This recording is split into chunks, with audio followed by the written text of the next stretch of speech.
মোদি মোদি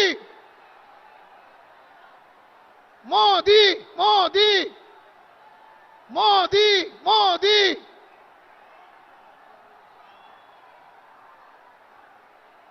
মোদিজি আমাদের মধ্যে এসে গেছেন। আপনারা শান্ত হয়ে বসে পড়ুন। ওনার মূল্যবান বক্তব্য রাখবেন আপনাদের সামনে। আমাদের যুগ পুরুষ উনি আমাদের সামনে এসে গেছেন। সবাই শান্ত হয়ে বসুন। প্রথমে শান্ত হয়ে সবাই বসুন। এরপর সম্মানীয় ভারতবর্ষের প্রধানমন্ত্রী মোদিজিকে আমাদের প্রিয় সাংসদ জ্যোতির্ময় সিং মাহাতো সম্মান জানাচ্ছেন।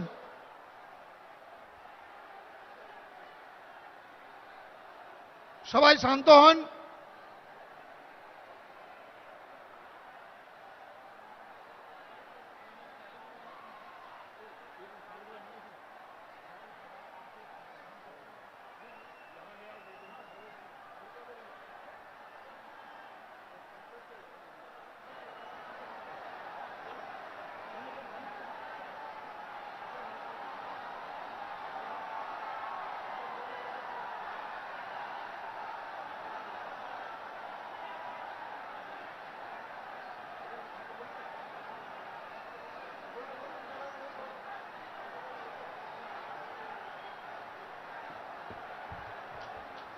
শহীদ পরিবারের যে সকল সদস্য এখানে উপস্থিত আছেন সকলকে সম্মান জানাচ্ছেন ভারতের প্রধানমন্ত্রী আমাদের নরেন্দ্র মোদীজি, সবার প্রিয় প্রধানমন্ত্রী নরেন্দ্র মোদীজি।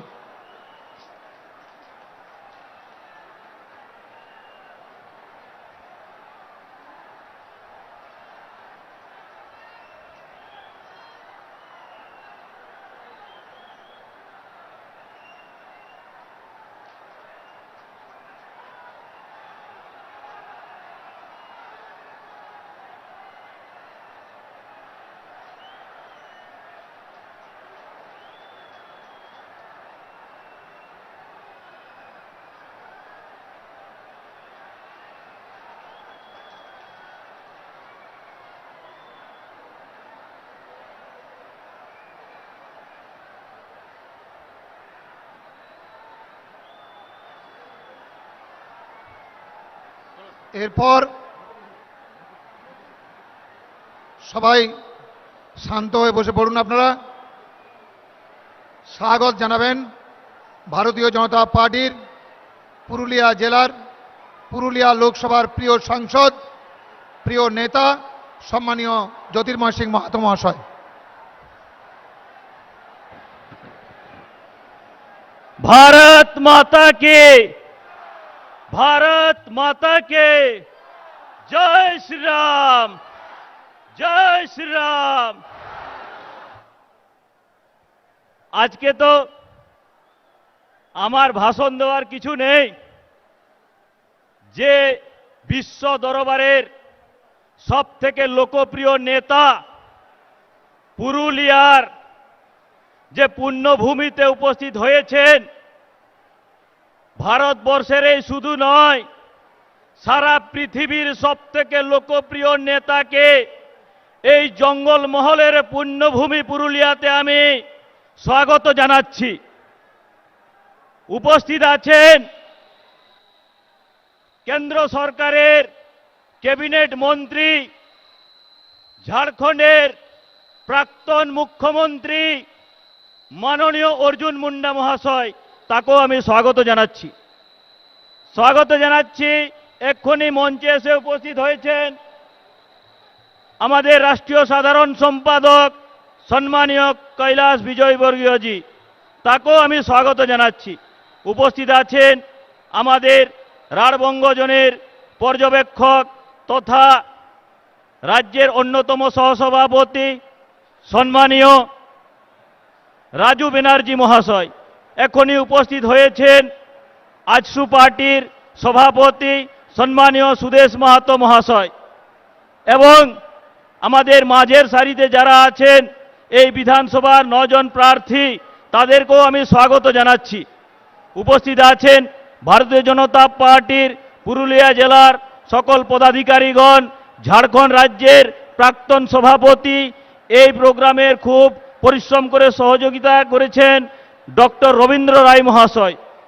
উপস্থিত আছেন আমাদের জেলার পর্যবেক্ষক বিবেকানন্দ ভট্টাচার্য মহাশয় এবং সামনেতে যারা দাঁড়িয়ে আছেন, বসে আছেন, রোদের মধ্যে আছেন, সেই লক্ষ লক্ষ পুরুলিয়ার বাসীকে আমি নমন করে এবং তাদের পক্ষ থেকেও মাননীয় প্রধানমন্ত্রীকে আমি স্বাগত জানাই। আমি সংক্ষেপের মধ্যে বলতে চাই, মাননীয় প্রধানমন্ত্রীর নেতৃত্বে 6.5 বছর ধরে ভারতবর্ষের যা বিকাশ হয়েছে তার এই বিপরীত হয়েছে 10 বছরে পশ্চিম বাংলাতে। জঙ্গলমহলের বর্তমান পরিস্থিতি হাহাকার। হাসপাতাল আছে কিন্তু ডাক্তার নেই, স্কুল আছে মাস্টার নেই, রাস্তাঘাটের অবস্থা হাহাকার। পানীয় জলের যা সমস্যা, সেই সমস্যার বিষয়ে আমরা সকলেই অবগত আছি। মাননীয় প্রধানমন্ত্রীর নেতৃত্বে সারা ভারতবর্ষে যেরকম বিকাশ হচ্ছে, আগামী দিনেও পশ্চিম বাংলার যে 10 কোটি মানুষ, সেই মানুষের নয়নের মণি হিসেবে উনি পরিবর্তন চাইছেন। আমরাও সকলেই পরিবর্তন চাইছি। তার হাত ধরেই বাংলাতে পরিবর্তন ঘটবে এবং তিনি যে ডাক দিয়েছেন আপকি বার 200 পার, সেই 200 পার বিধায়ক নিয়ে নবান্ন এবং আমাদের যে সেক্রেটারিয়েট সেটা দখল হবে। সেই জন্য আমি সকলের কাছে অনুরোধ জানাই কি মাননীয় প্রধানমন্ত্রী জঙ্গলমহলের পুরুলিয়ার মানুষের কাছে আশীর্বাদ চাইতে এসছেন।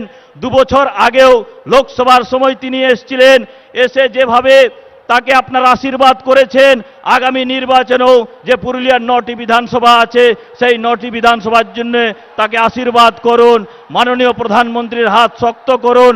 এবং আমি আবার মাননীয় প্রধানমন্ত্রী মহাশয়কে এই সভাতে স্বাগত জানাচ্ছি। সবাই একবার জোরদার বলবো, ভারত মাতা কে জয় শ্রীরাম, নরেন্দ্র মোদী জিন্দাবাদ, নরেন্দ্র মোদী জিন্দাবাদ। ধন্যবাদ।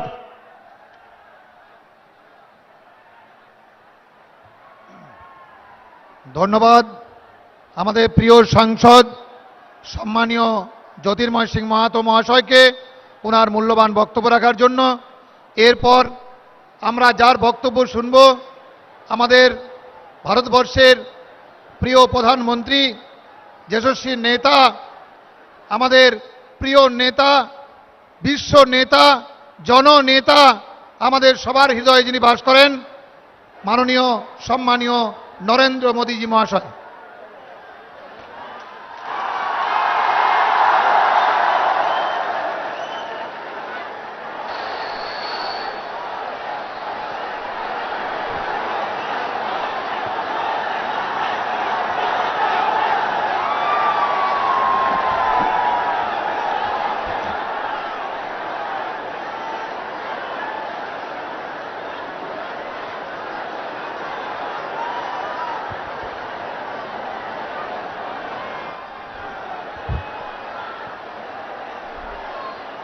भारत माता की,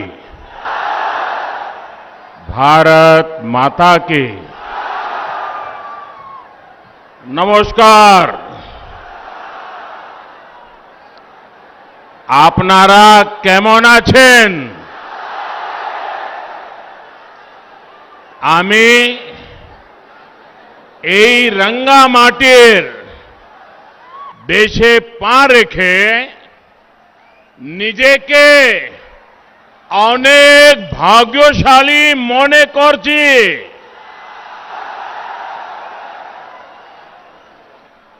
मेरे लिए ये बहुत सुखद है कि आज जब देश आजादी का अमृतोत्सव मना रहा है, तब मैं जंगल महल की इस पवित्र धरती पर आने का मुझे सौभाग्य मिला है। ऋषि निवारण चंद्र, मानभूम केसरी अतुल चंद्र घोष, मानभूम जननी लावण्या प्रभा घोष की इस कर्मभूमि को मेरा शत शत प्रणाम। भगवान बिरसा मुंडा, सिद्धू कान्हा, पंडित रघुनाथ मुर्मू, अनेक वीर ऐसे राष्ट्र नायकों को मैं आज आदरपूर्वक नमन करता हूं, उन महापुरुषों को वंदन करता हूं। ये धरती भगवान राम और मां सीता के वनवास की भी साक्षी रही है। ये ऐसी धरती है जहां अयोध्या पर्वत है, सीता कुंड है। इतना ही नहीं, अयोध्या नाम से ग्राम पंचायत भी है। कहते हैं कि वनवास के दौरान जब मां सीता को प्यास लगी थी तो राम जी ने जमीन पर बाण मारकर पानी की धारा निकाल दी थी। सोचिए, तब पुरलिया में भूजल की क्या स्थिति रही होगी। और ये विडंबना है कि आज पुरलिया में पानी का संकट ये बहुत बड़ी समस्या है। यहां के किसानों को, मेरे आदिवासी वनवासी भाई बहनों को इतना पानी भी नहीं मिलता कि वो सही से खेती कर सकें। यहां की महिलाओं को पीने के पानी के इंतजाम के लिए बहुत दूर तक पैदल चलकर जाना पड़ता है। पहले वामपंथियों की सरकार और फिर टीएमसी सरकार ने यहां पर उद्योग धंधे पनपने नहीं दिए। फिर यहां जितना सिंचाई के लिए काम होना चाहिए था वो भी नहीं हुआ। कम पानी की वजह से पशुओं को पालने में जो दिक्कत होती है वो भी मैं भली भांति जानता हूं। खेती किसानी को अपने हाल पर छोड़कर टीएमसी सरकार सिर्फ अपने खेल में ही लगी रही। इन लोगों ने पुरलिया को दिया है जल संकट से भरा जीवन। इन लोगों ने पुरलिया को दिया है पलायन। इन लोगों ने पुरलिया के गरीबों को दिया है भेदभाव भरा शासन। इन लोगों ने पुरलिया की पहचान बनाई है देश के सबसे पिछड़े क्षेत्र के रूप में। ये लोग कैसे काम करते हैं इसका बहुत बड़ा उदाहरण है Purulia piped water supply project. 8 साल हो गए ये अब तक अधूरा पड़ा है। साहेब बांध सरोवर की स्थिति भी आपके सामने है। यहां के किसानों को, यहां के लोगों को इसका जवाब कौन देगा दीदी?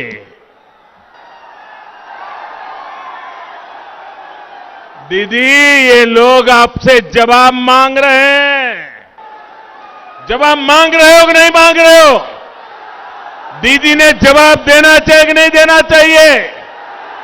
दीदी ने अपना काम का हिसाब देना चाहिए कि नहीं देना चाहिए? अरे दीदी, बोछोरेर पोर बोछोर धोरे एकटा सेतुओ तैरी করতে পারলো না তৃণমূল এখন বলছে উন্নয়নের কথা और इसलिए आज मैं पुरलिया के लोगों को पूरे जगल महल क्षेत्र के लोगों को विश्वास दिलाने के लिए आया हूं। बंगाल में भाजपा सरकार बनने के बाद आपकी इन दिक्कतों को प्राथमिकता के आधार पर दूर किया जाएगा। जब बंगाल में डबल इंजन की सरकार बनेगी, एक दिल्ली का इंजन और दूसरा बंगाल का इंजन, जब डबल इंजन की सरकार बनेगी तो यहां विकास भी होगा और आपका जीवन भी आसान बनेगा। यहां पुरलिया में तो टूरिज्म की भी इतनी संभावनाएं हैं, यहां पर हैंडीक्राफ्ट का इतना बेहतरीन काम होता है, इन सभी को बढ़ावा दिया जाएगा। भाई और बहनों, इस क्षेत्र जैसा ही जल संकट देश के अन्य क्षेत्रों में भी रहा है। जहां जहां भाजपा को सेवा करने का मौका मिला, भाजपा सरकारों ने वहां सैकड़ों किलोमीटर लंबी पाइपलाइनें बिछाई, हजारों तालाब बनवाए और आज इन क्षेत्रों में पानी का संकट तेजी से दूर हो रहा है। पानी की उपलब्धता बढ़ी है तो आज वहां के किसान अलग अलग तरह की फसलों को उगाने लगे हैं। अब यही काम बंगाल के उन सभी क्षेत्रों में भी किया जाएगा जहां पानी की दिक्कतें हैं। साथियों, पुरलिया सहित इस पूरे क्षेत्र में विकास की असीम संभावनाएं हैं। इसके लिए इस क्षेत्र की कनेक्टिविटी को सुधारना बहुत जरूरी है। पश्चिम बंगाल के हर हिस्से को रेल सेवा से जोड़ना ये हमारी प्राथमिकता है। इस समय पश्चिम बंगाल के अलग अलग हिस्सों में करीब 50,000 करोड़ रुपए के प्रोजेक्ट के लिए स्वीकृति दे दी गई है। पूर्वी भारत के विकास को नई बुलंदी देने का सामर्थ्य रखने वाले ईस्टर्न डेडिकेटेड फ्रेट कॉरिडोर का एक सेक्शन शुरू भी हो चुका है। 2 मई के बाद यहां जब भाजपा सरकार बनेगी तो पश्चिम बंगाल में जो डानकुनी तक का सेक्शन है उस पर भी तेजी से काम शुरू कर दिया जाएगा। पुरलिया भी इस कॉरिडोर से जुड़ेगा और यहां उद्योगों के लिए, रोजगार के लिए अनेक अवसर बनेंगे।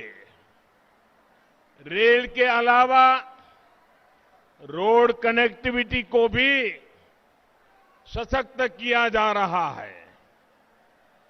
इस वर्ष के केंद्र सरकार के बजट में पश्चिम बंगाल में हाईवे का सिस्टम मजबूत करने के लिए हजारों करोड़ रुपयों की भी विशेष व्यवस्था की गई है।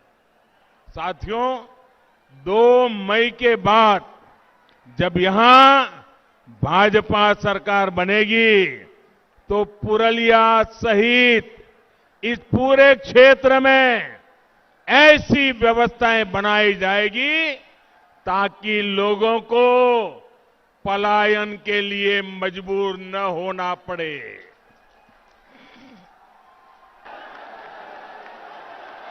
यहां कृषि आधारित उद्योगों को बल दिया जाएगा ताकि यहां के युवाओं को यहीं पर ज्यादा से ज्यादा रोजगार मिल सके। दलित, आदिवासी, पिछड़े इलाकों के हमारे युवा भी रोजगार के अवसरों से जुड़ सके, इसके लिए अनेक कौशल विकास पर और ज्यादा फोकस किया जाएगा। यहां के छाऊ कलाकारों, यहां के हस्तशिल्पियों को कमाई और मान सम्मान से जुड़ी दूसरी सुविधाएं मिले, ये सुनिश्चित किया जाएगा। साथियों, पुरलिया और जगलमहल के सामर्थ्य के साथ हमेशा अन्याय किया गया है। मैं आपका दुख, आपकी तकलीफ दिल्ली में रहते हुए भी भली भांति समझता हूं। इसलिए इसे दूर करने का भरोसा आपको मैं दे रहा हूं। मैं जानता हूं किस तरह यहां के युवाओं का हक तुष्टीकरण के नाम पर आपसे छीन करके, आपके अधिकार का आपके छीन करके किसी और को दे दिया गया। मैं जानता हूं किस तरह ओबीसी समुदाय से आने वाले मेरे अन्य भाई बहनों के साथ यहां पर विश्वासघात किया गया है। मां माटी मानुष की बात करने वाली दीदी को अगर दलितों, पिछड़ों, आदिवासियों, वनवासियों के प्रति ममता होती तो वो ऐसा कभी नहीं करती। यहां तो दीदी की निर्मम सरकार ने माओवादियों की एक नई नस्ल बना दी है जो टीएमसी के माध्यम से गरीबों का पैसा लूटती है, गरीबों के हकों को लूटती है। पूरा बंगाल जानता है, कोयला माफिया, बालू माफिया, इन लोगों को किसका संरक्षण मिला हुआ है। अपने राजनीतिक लाभ के लिए दीदी की सरकार माओवादी हिंसा को भी बढ़ावा देती है और इन सब का नुकसान उठाना पड़ता है आपको, मेरे गरीब भाइयों बहनों को, मेरे नौजवानों को, मेरी माताओं बहनों को, यहां की महिलाओं को, यहां के बच्चों को। और इसलिए आज बंगाल की जनता कह रही है, आज बंगाल की जनता कह रही है, एक एक बंगाली कह रहा है, अत्याचार अनेक करे छो दीदी। ভয় দেখানোই তোমার অস্ত্র। রুখে দাঁড়াবে এবার বাংলার মানুষ মা দুর্গার আশীর্বাদে করবে তোমায় परास्त।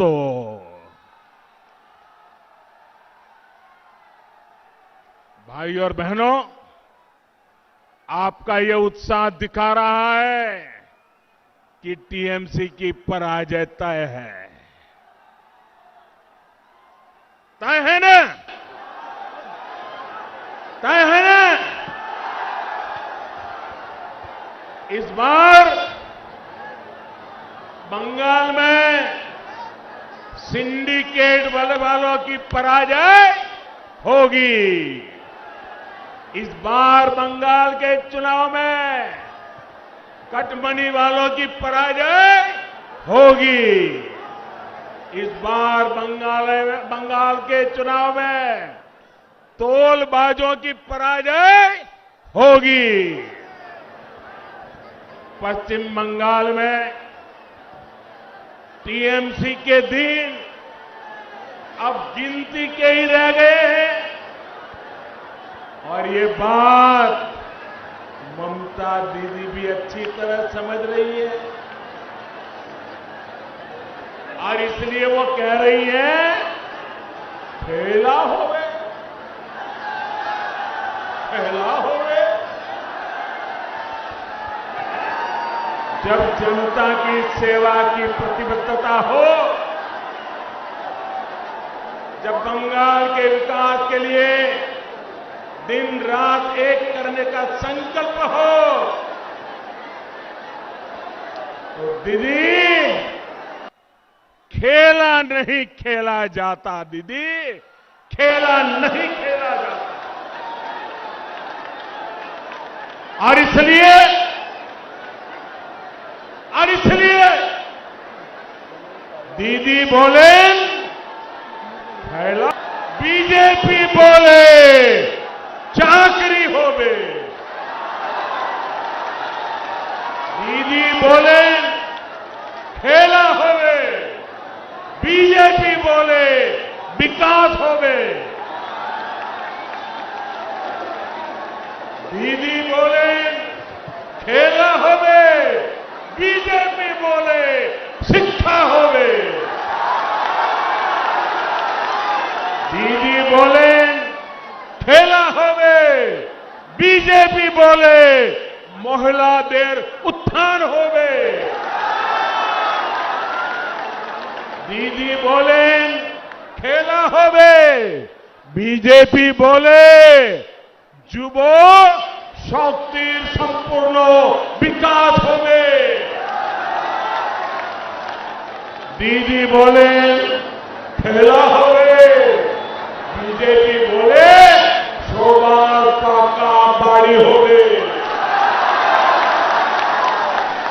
দিদি বলেন খেলা হবে, বিজেপি বলে প্রত্যেক ঘরে কল হবে আর কলে পরিষ্কার জল হবে।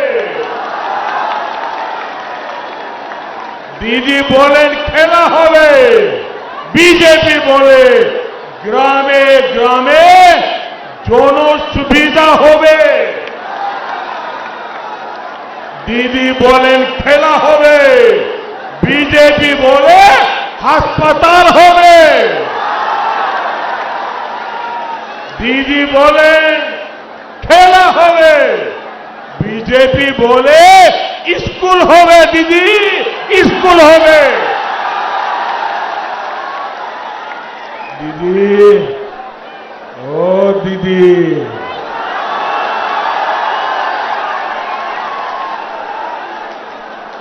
বাংলার ভাই বোনেদের চিন্তার খেলা আপনি 10 বছর খেলেছেন।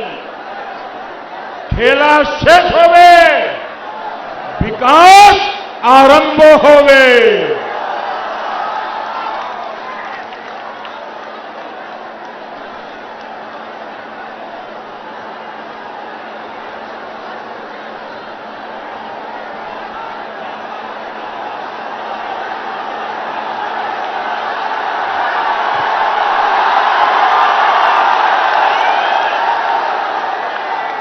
आपका ये प्यार, आपका ये आशीर्वाद,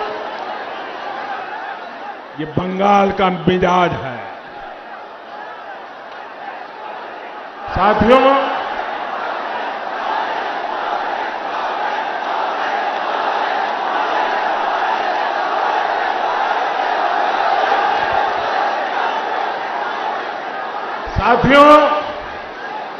दीदी को बंगाल के लोगों के हितों से ज्यादा खेल की चिंता पड़ी है, लेकिन दीदी ये भूल रही है कि इस बार खुद बंगाल की जनता उनके विरोध में खड़ी है।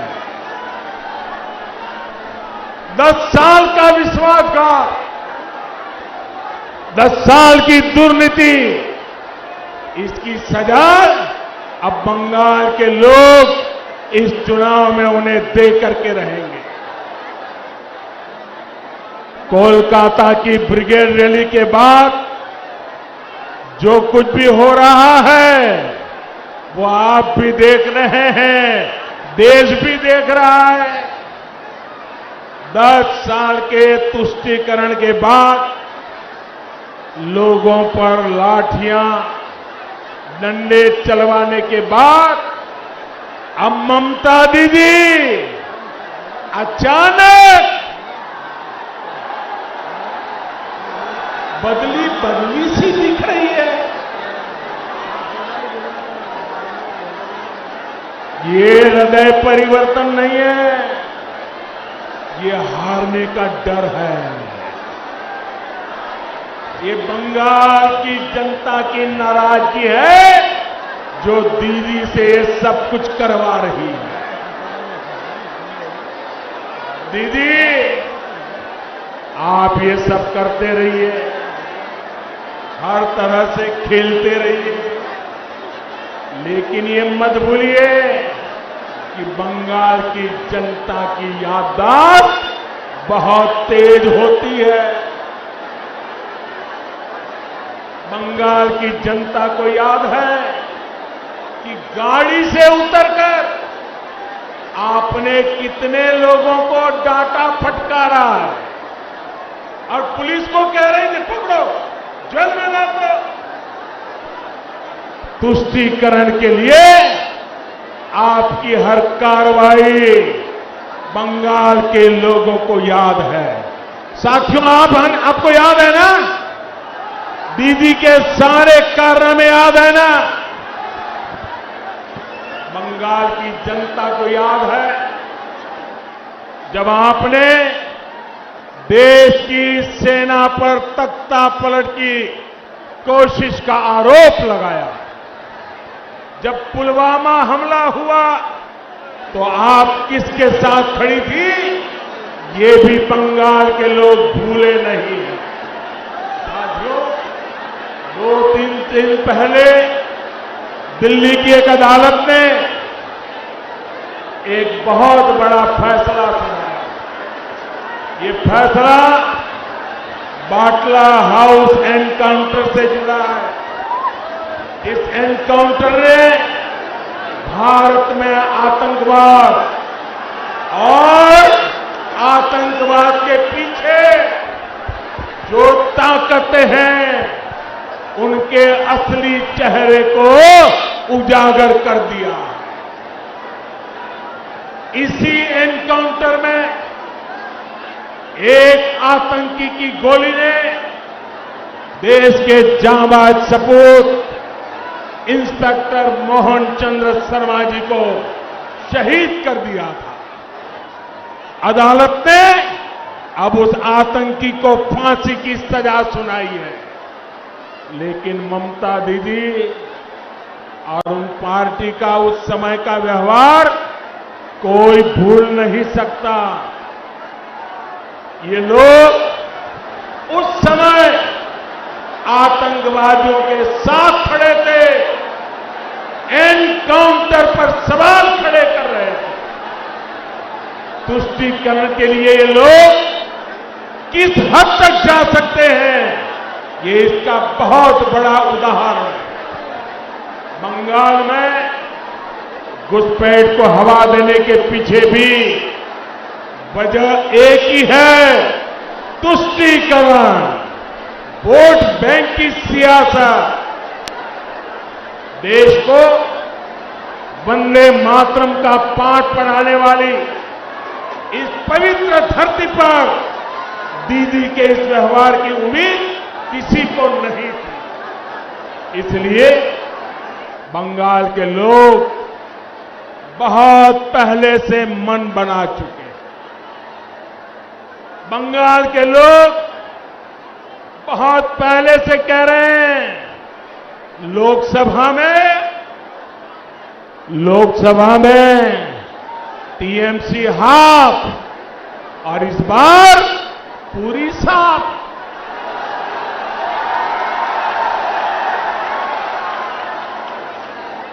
लोगों का ये इरादा देख दीदी अपनी खींच मुझ पर निकाल रही है।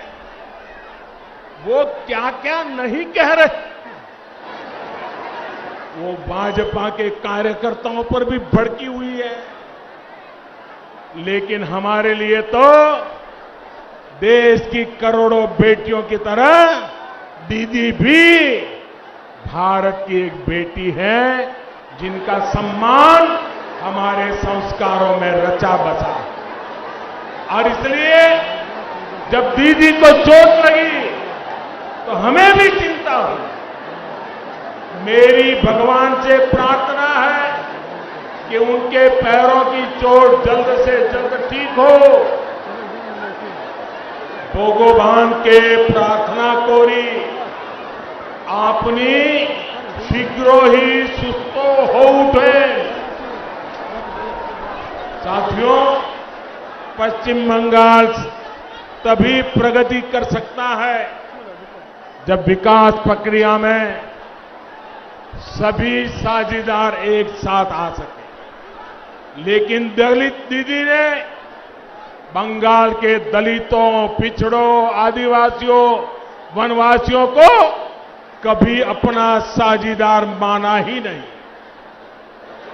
बीते 10 सालों में कट, कमीशन और तोलाबाजी कल्चर का सबसे बड़ा नुकसान बंगाल के गरीब, बंगाल के दलित, बंगाल के वंचित, बंगाल के आदिवासी को ही हुआ है। यहां जो लाखों गरीबों को पक्के घर मिल रहे हैं, उसमें भी टीएमसी के तोलाबाज हर कदम पर अड़ंगा लगाते हैं।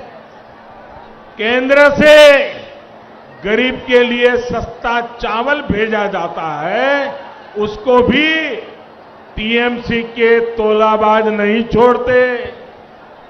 बीते साल कोरोना के समय जब महीनों तक मुफ्त चावल और दाल का प्रबंध किया गया, तो दीदी के तोलाबाजों ने उसमें भी घोटाला कर दिया। साथियों, आप याद करिए, जब अम्फान साइक्लोन आया और बंगाल की जनता राज्य सरकार की ओर उम्मीद लगाए देख रही थी, तो दीदी ने क्या किया था? अगर सहायता राशि चाहिए तो एक हिस्सा पार्टी ऑफिस में जमा करवाइए, अगर नुकसान न भी हुआ हो तो भी आपको सहायता राशि मिल सकती है। बल्कि एक ही शर्त है, पहले पार्टी ऑफिस में पैसे जमा करके आ जाइए। जरा सोचिए, ऐसी आपदा में भी टीएमसी की कटमनी चलती रही। साथियों, इस क्षेत्र के हमारे संथाल भाई बहन, अन्य आदिवासी साथी वन अधिकारों को लेकर, कृषि उत्पादों के सही मूल्य को लेकर कब से मांग कर रहे हैं। लेकिन दीदी ने उनकी बातों पर भी ध्यान नहीं दिया।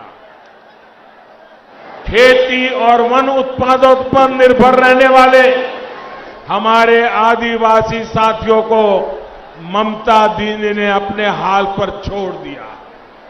जबकि भाजपा सरकार कहीं भी हो, केंद्र में हो या राज्य में, आदिवासी हितों की रक्षा, उनके बच्चों का कल्याण, ये हमारी सबसे पहली प्राथमिकता में रहा है। साथियों, ये अटल जी की ही सरकार थी जिसने आदिवासी हितों की रक्षा को और उनके कल्याण के लिए अलग से एक मंत्रालय बनाया था, आदिवासियों का अलग मंत्रालय। आदिवासी हितों के लिए केंद्र सरकार ने अलग बजट बनाया, अनेक योजनाएं शुरू की गई है। बंगाल में 36 लाख से ज्यादा उज्ज्वला के गैस कनेक्शन दलित, आदिवासी और पिछड़े परिवारों को मिले हैं। वन उत्पादकों की एमएसपी बढ़ाने के साथ ही हमारी सरकार ने वन उपज की संख्या में भी वृद्धि की है। इस वर्ष के केंद्रीय बजट में भी आदिवासी क्षेत्रों की पढ़ाई, दवाई और कमाई के लिए बहुत बड़ा प्रावधान किया गया है। केंद्र सरकार ने दलित परिवारों, एससी परिवारों के बच्चों को पढ़ाई और कमाई के बेहतर अवसर देने के लिए आर्थिक मदद बहुत ज्यादा बढ़ाई है। डबल इंजन की सरकार बनने के बाद इसका लाभ बंगाल के लाखों दलितों, लाखों मेरे आदिवासी बच्चों को भी होगा। आदिवासी बच्चों को अच्छी शिक्षा मिले, इसके लिए सैकड़ों एकलव्य स्कूल खोले जा रहे हैं। यहां का एकलव्य स्कूल भी गरीब आदिवासी बच्चों का भविष्य बनाने के लिए काम करेगा। स्वतंत्रता आंदोलन में आदिवासी महापुरुषों ने योगदान का गौरवगान, उनके त्याग, तपस्या और बलिदान का गौरवगान, इसको आने वाली पीढ़ियां याद रखे, आदिवासी वीर पुरुषों को याद रखे, इसलिए उनके म्यूजियम भी बनाए जा रहे हैं। साथियों, युवाओं को रोजगार यहां बनने वाली भाजपा सरकार की सर्वोच्च प्राथमिकताओं में से एक होगा। यहां की भर्ती परीक्षाओं में जो खेल टीएमसी सरकार ने खेले हैं, वो सारे खेल बंद किए जाएंगे। जो युवा जो शिक्षक परीक्षा देने के बाद वर्षों से इंतजार कर रहे हैं, उनकी मुश्किलें भी दूर की जाएगी। राज्य सरकार में जो कर्मचारी कॉन्ट्रैक्ट पर है, सभी की स्किल और ज्यादा बढ़े, वो और अच्छी तरह से बंगाल के विकास में योगदान कर सके, इस पर भी बहुत जोर दिया जाएगा। राज्य सरकार के जो बाकी कर्मचारी हैं, उन्हें भी ममता सरकार द्वारा अनेक सुविधाओं और मानदेयों से वंचित रखा गया है। भाजपा सरकार में ये सारी भी संगतियां दूर की जाएगी। साथियों, भाजपा की केंद्र सरकार की नीति है डीबीटी यानी डायरेक्ट बेनिफिट ट्रांसफर। पश्चिम बंगाल में दीदी सरकार की नीति है टीएमसी यानी ट्रांसफर माय कमीशन। हम डीबीटी वाले हैं जो डायरेक्ट बेनिफिट ट्रांसफर की बात करते हैं, वो टीएमसी ट्रांसफर माय कमीशन में ही डूबे हुए। यहां आयुष्मान योजना क्यों नहीं लागू हुई? क्योंकि ट्रांसफर माय कमीशन नहीं हो पाया। यहां किसानों के बैंक खातों में हजारों रुपए जाने से क्यों रोक दिया गया? क्योंकि ट्रांसफर माय कमीशन नहीं हो पाया। अब आप ही बताइए साथियों, पश्चिम बंगाल में भाजपा सरकार चाहिए कि नहीं चाहिए? पश्चिम बंगाल का विकास चाहिए कि नहीं चाहिए? पश्चिम बंगाल के नौजवानों का भविष्य चाहिए कि नहीं चाहिए? पश्चिम बंगाल के आदिवासियों को हक मिलना चाहिए कि नहीं मिलना चाहिए? पश्चिम बंगाल की माताओं बहनों को सम्मान मिलना चाहिए कि नहीं मिलना चाहिए? बस आपका यही जोश हर सिंडिकेट, हर टोला बाज का होश उड़ा रहा है। और इसलिए दीदी को आपके जनधन बैंक खातों से डर लगता है।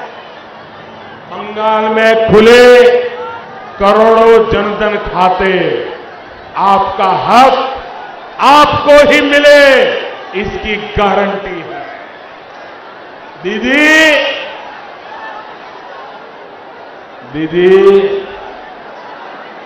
दीदी चांद चोरीर खेला चलते थाको, आमरा चाहिए खेला शेष हो। और इसलिए आज पुरुलिया के लोगों का, जगल महल का, बंगाल का दीदी को संदेश साफ है, चूरीर खेला छोड़बे ना, छोड़बे ना। मेरे साथ बोलिए, चूरीर खेला छोड़बे ना, छोड़बे ना। चूरीर खेला, चूरीर खेला, चूरीर खेला। अरे दोनों हाथ ऊपर करके पूरी ताकत से बोलिए, चूरीर खेला, चूरीर खेला। साथियों, आपकी ये गर्जना बताती है कि दीदी सरकार जाने का काउंटडाउन शुरू हो चुका है। अब बंगाल के भ्रष्टाचार से, कुशासन से मुक्त होने का समय आ गया है। क्या हालत बना दी है दीदी ने बंगाल की। क्राइम है, क्रिमिनल है, लेकिन जेल में नहीं है। माफिया है, घुसपैठिए हैं, लेकिन खुलेआम घूम रहे हैं। सिंडिकेट है, स्कैम है, लेकिन कार्रवाई नहीं होती है। साथियों, आज मुझे वो परिवार आशीर्वाद देने आए हैं जिन्होंने दीदी के अत्याचारों को सहा है। किसी ने अपने को खोया है, परिवार के लोग शहीद हो गए हैं। ये पुरुलिया के वो परिवार है जिन्हें दीदी के विरोध की सजा दी गई, फांसी पर लटका दिया गया। इनके परिवार के नौजवानों को फांसी पर लटका दिया गया, गोलियां मार करके निर्ममता से हत्या कर दी गई। खुलेआम ये धमकी दी गई कि बीजेपी का साथ दोगे तो यही होगा। ये किस तरह का राज चला रही हैं आप दीदी। अभी कल रात ही 24 उत्तर परगना में कई जगहों पर बमबाजी हुई है, बम फेंके गए हैं, बीजेपी कार्यकर्ताओं को निशाना बनाया गया है। ये स्थिति ठीक नहीं है। ये बदले की, ये हिंसा, ये अत्याचार, ये माफिया राज और नहीं चलेगा। मैं स्थानीय प्रशासन से भी कहूंगा, बंगाल की पुलिस से आग्रह करूंगा, संविधान को सर्वोपरि रखे, लोकतंत्र को सर्वोपरि रखे। मैं बंगाल के लोगों को विश्वास दिलाता हूं, हर भाजपा कार्यकर्ता को विश्वास दिलाता हूं, 2 मई को बीजेपी की सरकार बनने के बाद हर अत्याचारी पर कानून के मुताबिक कार्रवाई होगी।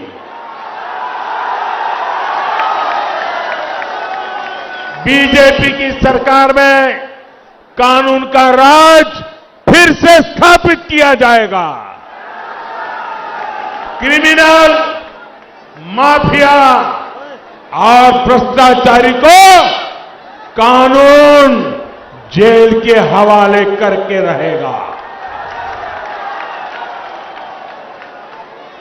मेरे प्यारे भाइयों बहनों, हमारे लिए जनता जनार्दन ही ईश्वर का रूप है।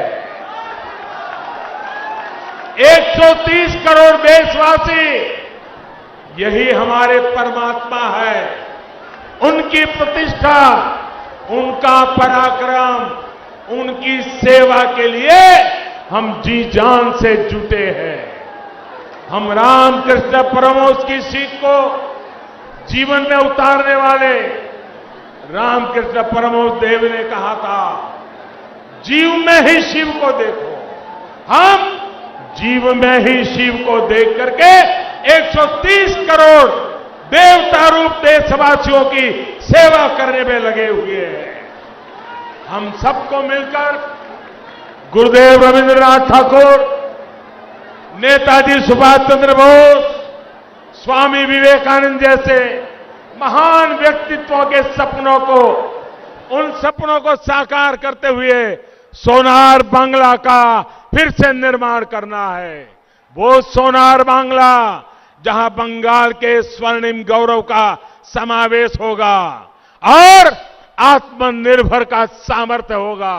वो सोनार बांग्ला जहां हर गरीब, मजदूर, आदिवासी, किसान भाई बंधु एक सम्मानित जीवन जिए।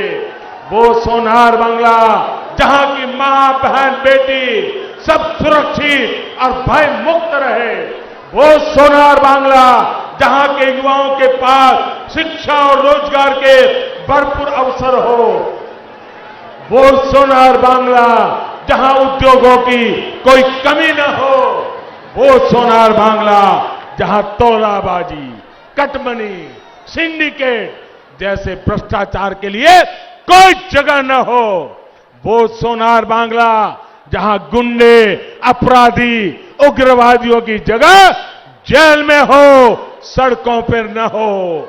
वो सोनार बांग्ला जहां सबके पास एक आवास हो, हर घर सब जान पहुंचे, आयुष्मान भारत का साथ रहे। आज पूरा बंगाल हमारी भारतीय जनता पार्टी के साथ मिलकर इसी सोनार बांग्ला के पुनर्निर्माण के लिए संकल्पबद्ध है। मैं देख रहा हूं बंगाल की यह धरती सोनार बांग्ला का अब और इंतजार नहीं कर सकती। इसलिए अब यह तय हो गया है 2 मई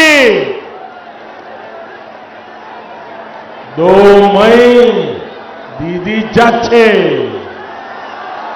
2 मई दीदी, 2 मई दीदी जाच्छे। 2 मई दीदी जाच्छे। 2 मई दीदी যাচ্ছে আসল পরিবর্তন আছে। আসল পরিবর্তন আছে। इस बार भय नहीं, सिर्फ जॉय। भय नहीं, सिर्फ जॉय। पश्चिम बांग्लार মানুষের जॉय। इस बार जोर से छाप, कमल छाप। इस बार जोर से छाप, कमल छाप। आपका एक एक वोट डबल इंजन की ताकत बनेगा। कमल छाप पर पड़ा हर वोट आशोल परिवर्तन लाएगा, सोनार बांग्ला का निर्माण करेगा। बंगाल के एक एक व्यक्ति को याद रखना है, ये समय अपनी मातृभूमि के लिए कुछ कर गुजरने का समय है। ये हमारे बंगाल को कुशासन से मुक्त करने का समय है। ये दमनकारी अत्याचारी शासन से बंगाल को मुक्त करने का समय है। ये अपने आदर्शों और विचारों के लिए पूरी ताकत लगा देने का समय है। आपके पास सुनहरा अवसर है, आपने राष्ट्र निर्माण में योगदान देने का। हम बस मंजिल तक पहुंच गए हैं, मंजिल तक पहुंच गए हैं। आशोल परिवर्तन के संकल्प के साथ हम यहां से अपने गांव, अपने घर जाएंगे और घर घर ये संदेश पहुंचाएंगे, एक एक परिवार तक पहुंचाएंगे। पहुंचाएंगे ना? घर घर जाएंगे, लोगों को बताएंगे, मतदान करवाएंगे, कमल खिलाएंगे, सोनार बंगला बनाएंगे। इसी आग्रह के साथ आप सभी का बहुत बहुत धन्यवाद। मेरे साथ पूरी ताकत से बोलिए, दोनों हाथ ऊपर करके बोलिए, भारत माता की, भारत माता की, भारत माता की, वंदे वंदे वंदे वंदे वंदे वंदे वंदे वंदे। बहुत बहुत धन्यवाद।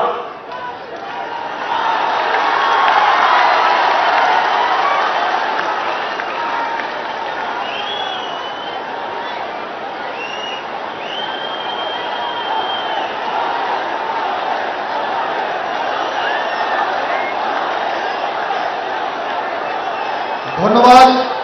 ভারতের প্রধানমন্ত্রী, প্রিয় নেতা, বিশ্ব নেতা মাননীয় নরেন্দ্র মোদীজিকে তার সুন্দর বক্তব্য রাখার জন্য, মূল্যবান বক্তব্য রাখার জন্য আমরা মঞ্চের সমস্ত নেতৃত্ববর্গকে সম্মান জানিয়ে এবং কর্তব্যরত পুলিশ প্রশাসন থেকে শুরু করে প্রশাসনের সমস্ত ব্যক্তিকে, সাংবাদিক বন্ধুগণকে এবং সমস্ত ভারতীয় জনতা পার্টির কার্যকর্তাগণ যারা এসেছেন সবাইকে ধন্যবাদ জানিয়ে আজকের সভার কাজ এখানেই সমাপ্তি ঘোষণা করা হচ্ছে।